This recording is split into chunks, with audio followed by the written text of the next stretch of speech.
Well, first of all, thank you all for being here. It's a good turnout, a lot of you.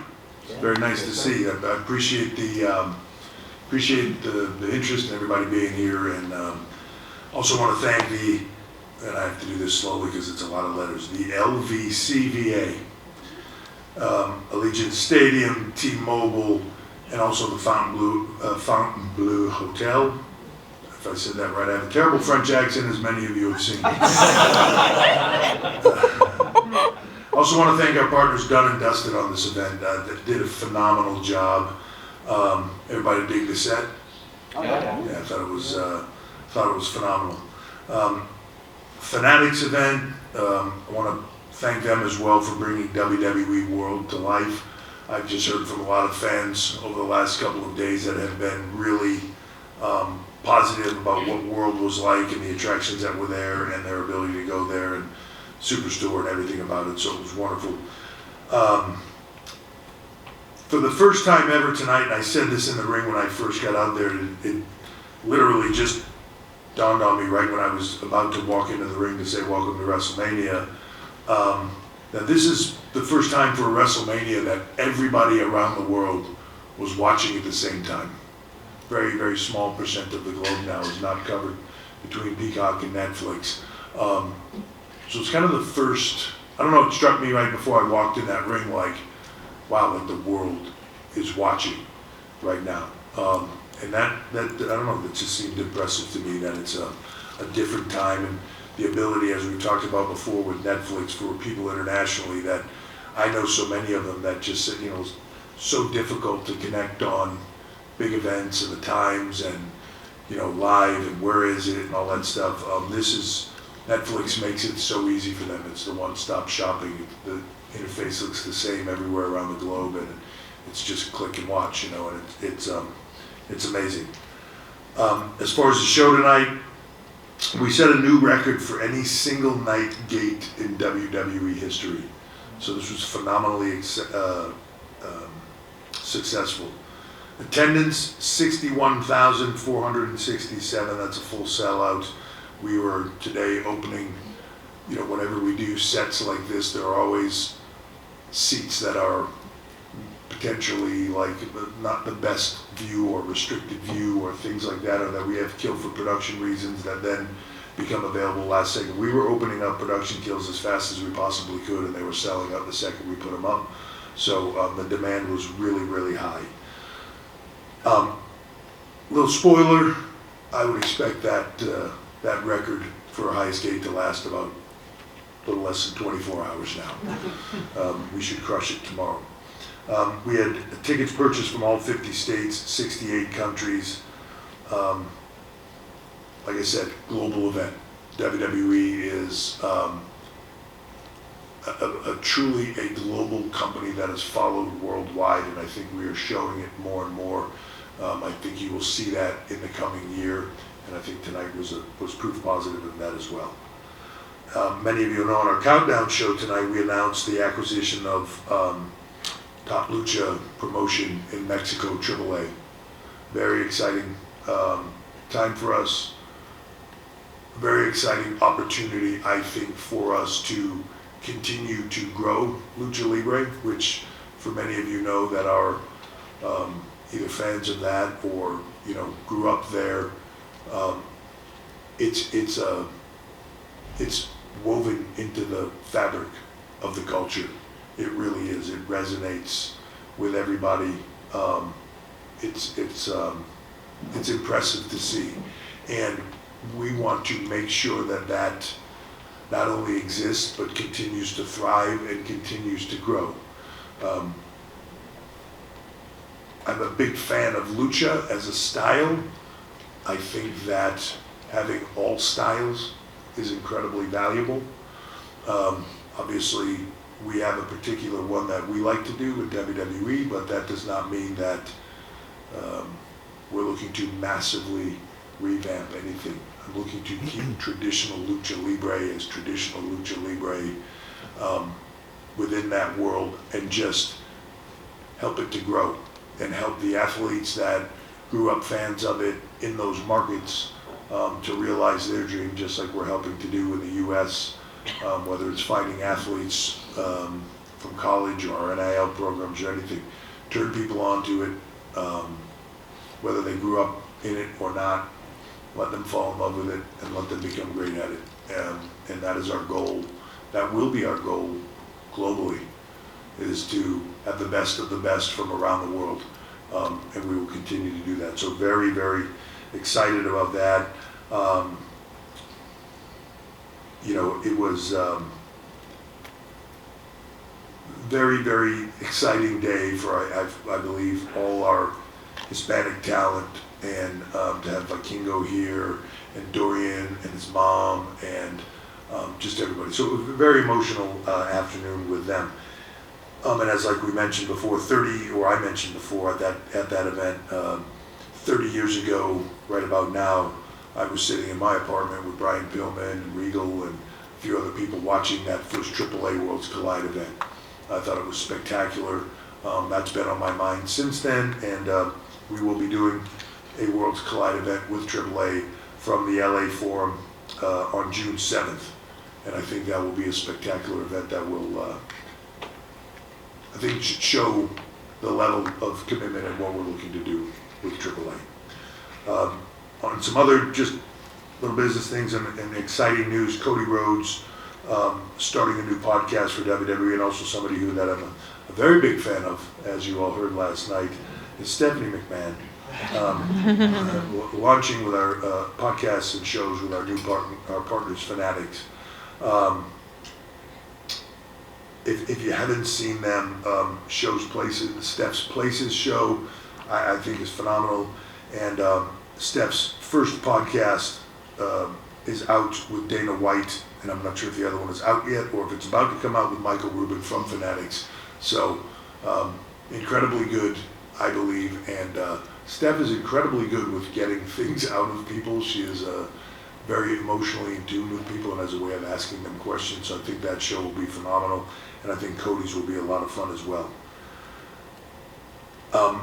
As far as Hall of Fame goes, incredible evening for me, I believe, for the legends.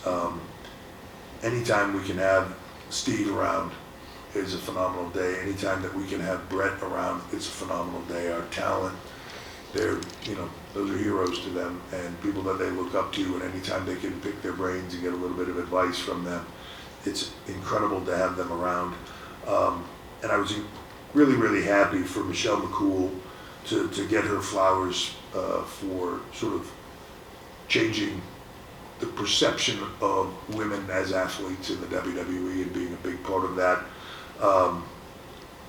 Lex Luger, well-deserved into the Hall of Fame. I said it to Lex last night when I saw him and realized it's probably one of the worst things you can tell another wrestler. It's like, I watched you when I was a kid and I thought you were great. I realized it after I said it. And but to see his turnaround in life, to see what Diamond Dallas Page has done for so many people, and to have Lex be a part of that, to be able to stand up out of his wheelchair, and I don't know how long he spoke, 10 minutes or so, but to be able to stand there for that length of time was just inspirational to see. The natural disasters, well-deserved as well. We had spoken to the family about putting them in all the way last year at the Hall of Fame, so having them have that opportunity and that honor meant a lot.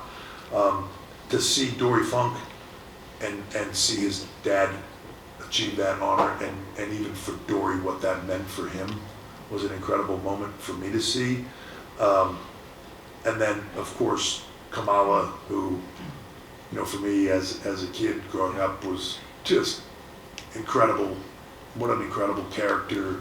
And, I think often about the Hall of Fame that as much as it's cool for you, it's cool for the people that sort of paid the price for what you did, your family, your children, to see, even if somebody is no longer here, for them to see their father or whatever receive that honor, to know that sacrifice that you made, that you dealt with, all those things. That award is just as much for you. So sometimes I think people will say like, it's after the fact or whatever, you know, or once they're passed. I don't know, to me it's just to see how much that meant to his wife was very touching to me. And then, you know, same for Ivan Koloff and his family. So well deserved as the, you know, such an important cog in a wheel of and Bill, you were there, I believe, right? I shot the photo that you used. Yeah, well, you don't have to brag about it. Give Bill, don't give him the microphone over there. Take over the whole show. No, it's just, you know, as a breaking that title reign of Bruno Sammartino in Madison Square Garden, which was like the WrestleMania of the time, and the pin drop silent, right, of that moment happening. Now he doesn't want to say anything. The silence of that moment, he's just, you know, he was such an important figure, and I'm just really, really happy that, even though he wasn't here to see it, but his family was, and what that means to them. So I was really happy for that. And then, of course, you know, for me, I don't know that I can say any more than I did last night for a long period of time, way late into the evening. It was really, I didn't have that much to say. I was just really trying to see how much our talent could put up with, really. It's like an endurance test.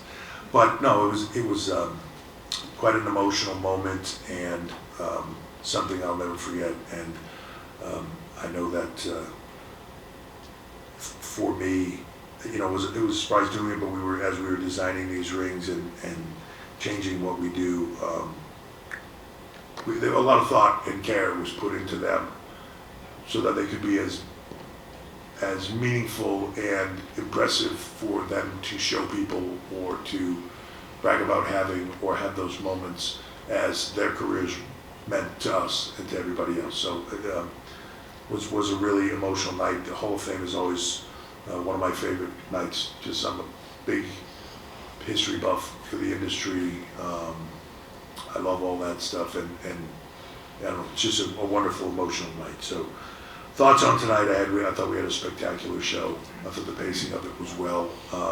Crowd was great. The stage design I thought was incredible. I loved having fans up there and in the design and in the space. At the end of the day, it's really what we're all about is that engagement with fans. So having them as a part of it, I don't know, just felt right to me. You know, the War Raiders, New Day, new tag team champs, New Day just solidifying themselves as one of the greatest tag teams of all time. Rey Fénix, unfortunately, with the injury to Rey Mysterio last second, you ask somebody to step in that's just got here, not fully prepared, not fully anything. I thought it was amazing. I thought Rey Fénix did a phenomenal job of putting him on the map, and you have not, you know, in a moment that was incredibly difficult for him, he showed why he is here and how big of a star he is going to be in the future. And El Grande Americano, whoever he is incredible. What a physique and what a job he did. Incredibly hard head, apparently. So I thought it was great. Jade and Naomi, just I love seeing people in this when they get into a situation and then sort of figuring that out on the fly. New character for Naomi, new position, new everything, and she's very excited about it, and we're very excited about it, and seeing her just be lit up over that role and thrive in it, and Jade coming back and from you know, a legit time away, and be able to come back and be at WrestleMania and do what they did tonight. I was very happy for both of them, and I thought they did a phenomenal job. LA Knight, Jacob Fatu was spectacular for me. LA Knight just so popular, and Jacob Fatu is right there with him. And Jacob is just a monster, man. He's a destroyer, and that is going to go a long way. Gunther J was everything it needed to be. funny that I judge a lot of how people perform sometimes differently in wins and losses. The pros, to me, the ones that are the best, perform the best sometimes in a loss.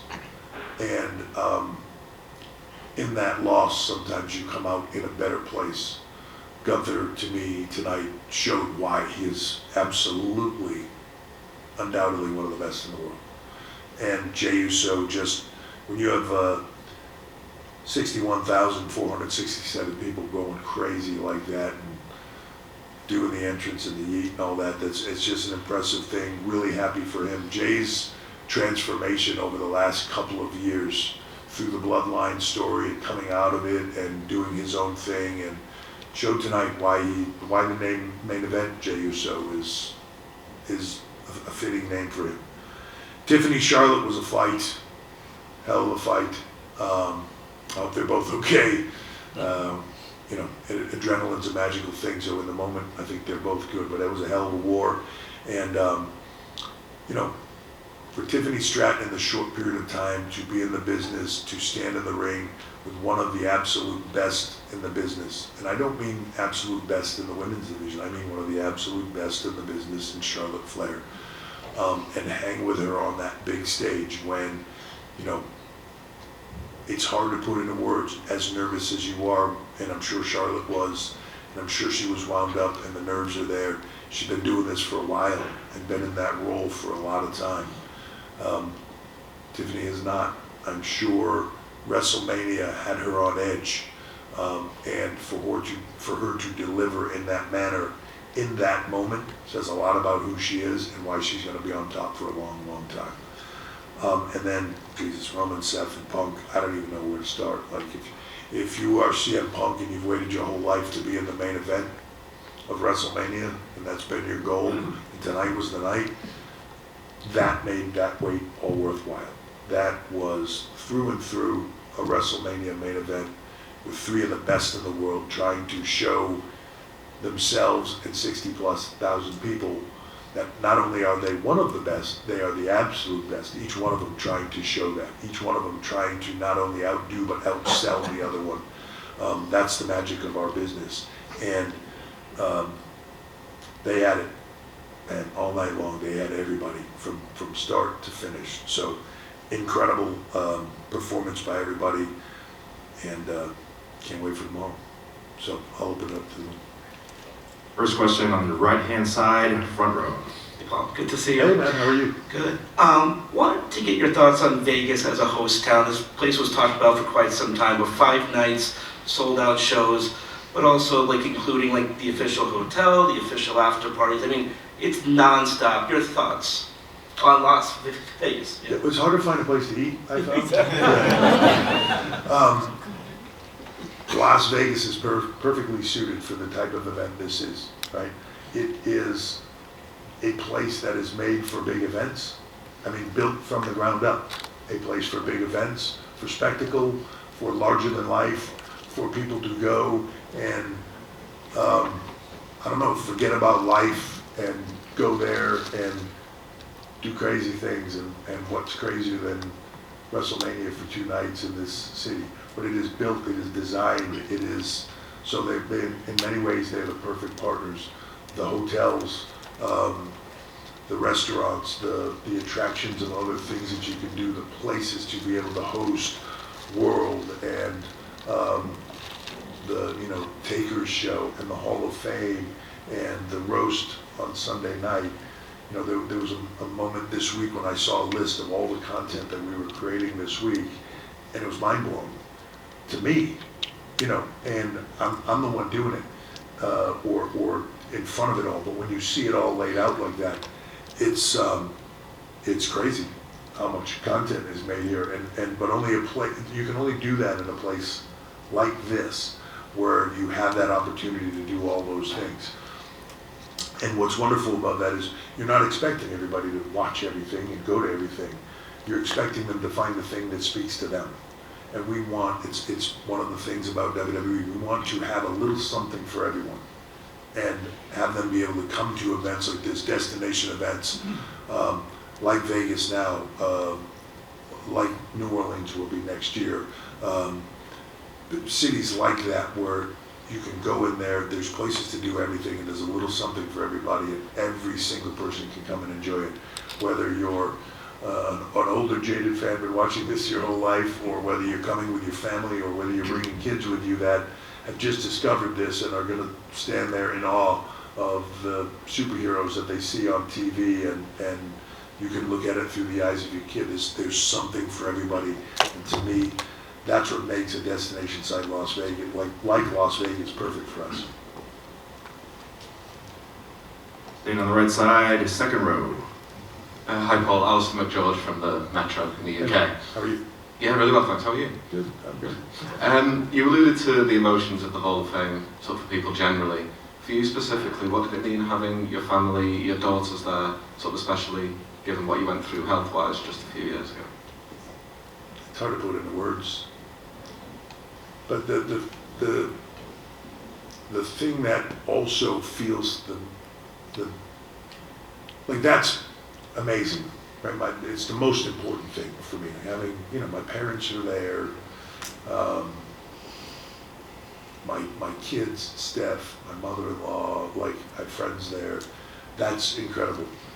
And then on top of that, I'm sitting in a room full of 100, 200, a little less than 200 talent, maybe, that almost all of them I have some type of really emotional connection to.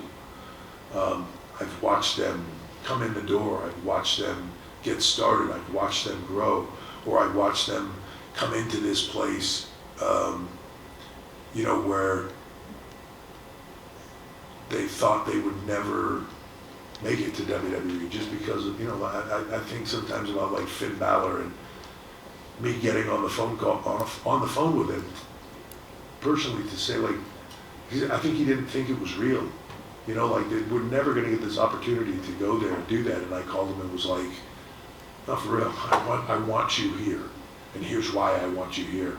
And this is what I believe in you. And this is how I want to go about it. And,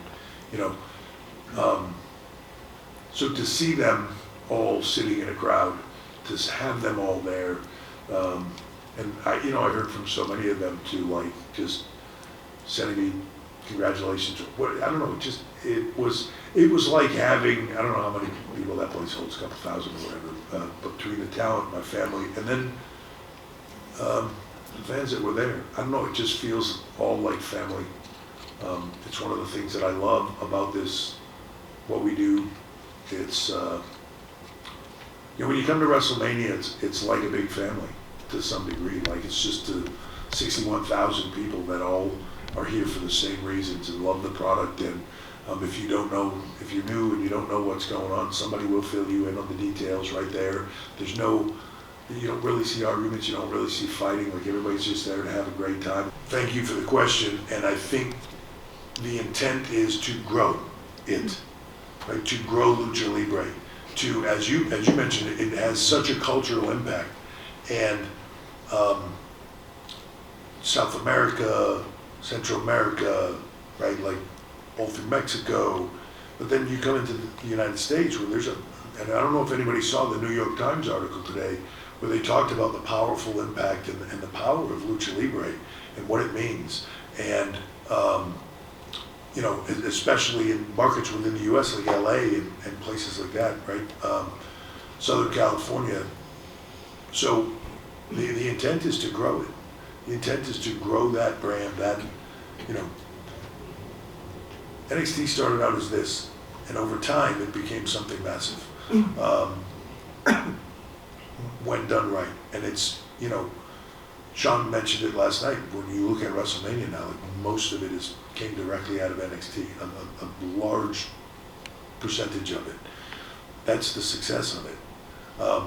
And I think Mexico, I think AAA, I think Lucha Libre opens up the door for those athletes as well, to not only grow to be the biggest thing that they can be in Lucha and everything else, but if the desire is there to grow beyond that, right? I think it's the greatest you call it what you want, sport entertainment, whatever you want to call it. What we do, I think it's the greatest form of that entertainment in the world, but that's a global thing. There are places in the world where it's culturally significant to them. We're not looking to take away from that culturally significant product. We're looking to enhance it, to grow it, to make it bigger, and give opportunities for talent to even grow beyond that and become worldwide celebrities, as opposed to, and not that there's anything wrong with it, but as opposed to in a certain genre of something, right? And there's room for everybody, and as people grow through their careers, they don't have to stay in one place. They can go and also from a learning standpoint, to learn different styles and different techniques and all that. You know, it's important, and I think it's powerful for us to be able to be in those markets and to be able to grow our talent in that manner. Couple more questions. We'll go back to the right-hand side, front row. Emily May.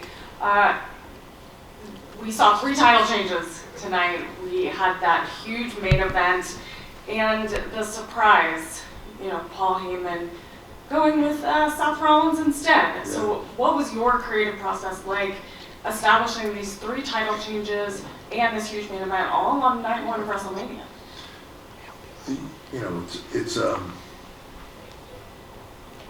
It's impossible to tell anybody the process because there's so many cogs in it, right? So as you begin to put this event together, as the event begins to grow, as it becomes bigger, as it gets closer, every little thing that happens changes some piece of it. So it's like having a giant set of dominoes and you set it all up, and then if one falls, a lot of them go down, and you begin to have to change things, and you begin to have to tweak things around. This build also was a lot longer, so it was a different kind of build. I often think of, and this is, I don't want to say simplifying it, but it's just a way of explaining it. Individual matches are like an individual song. And for anybody that downloads make a different thing, but for anybody that grew up in a vinyl or a cassette, I suppose, or even a CD era, the individual songs are great. But you saw so many bands over the years talk about the album. The album tells a story, right? All these songs, each individual match comes together to make an album. So there's a lot of factors that go into making that album. It's not just write crazy song after crazy song and this thing will kill. It's not the best way to go about it.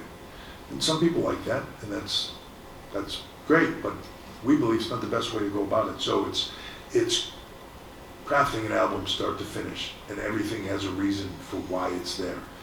And then there's a lot of things that have a reason for why they're not there as well. And sometimes it's hard for people to understand that, but there's, when we finish, and I say this all the time, we all do it, but so we do night 1 tonight.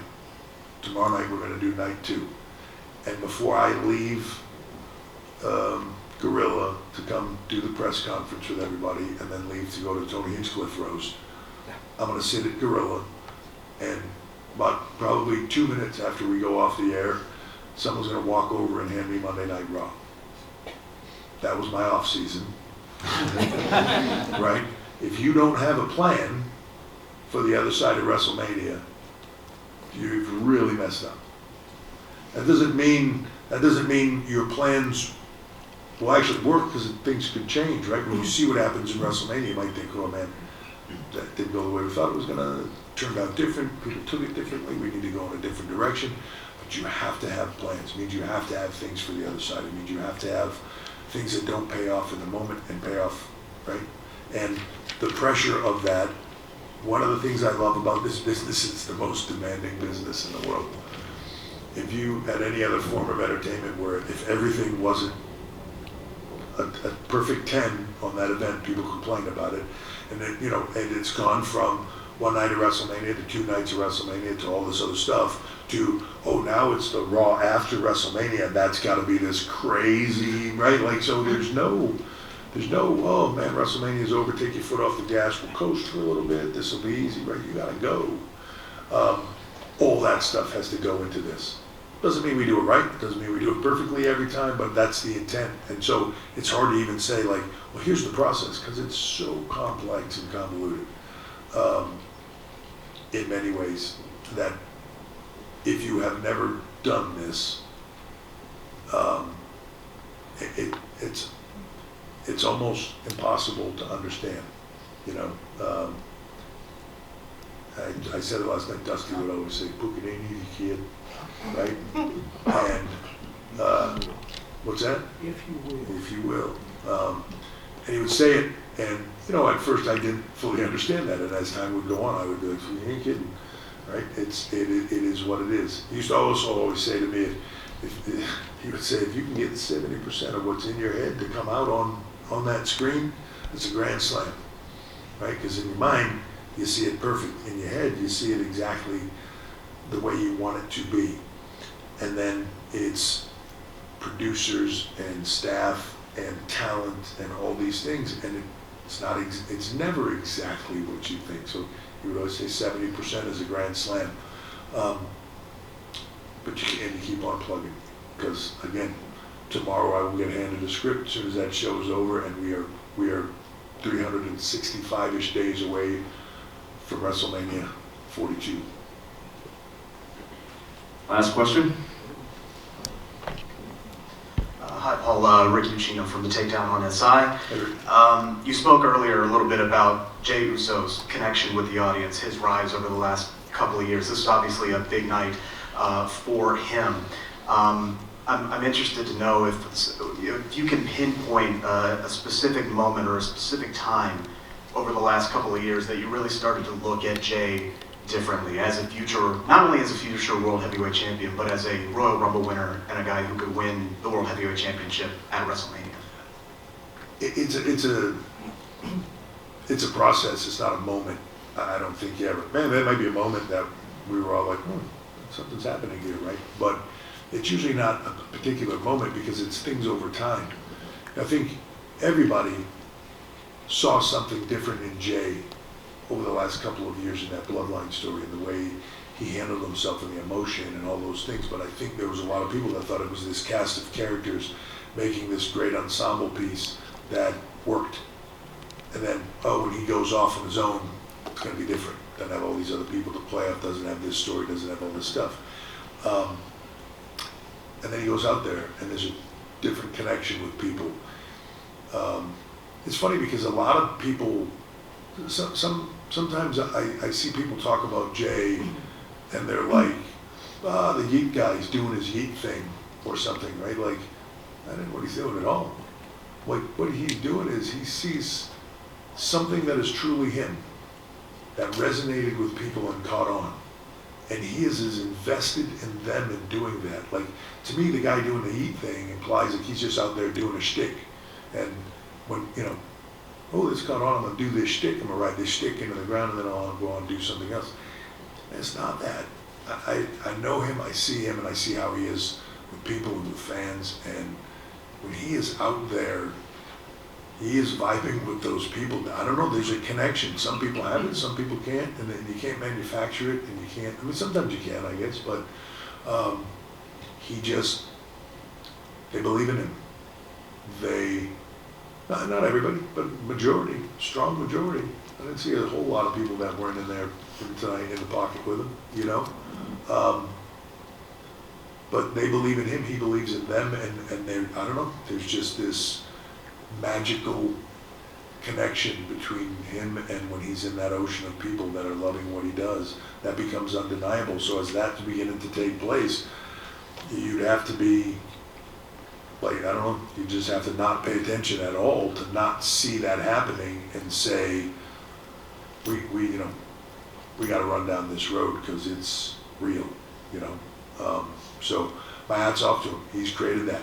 That's tough to do when you're deep into your career like he is, right? He's not just getting started. He wasn't trying to figure something out. He was in a certain role for years, where you kind of get pigeonholed into that spot, and then to break out of that is very difficult.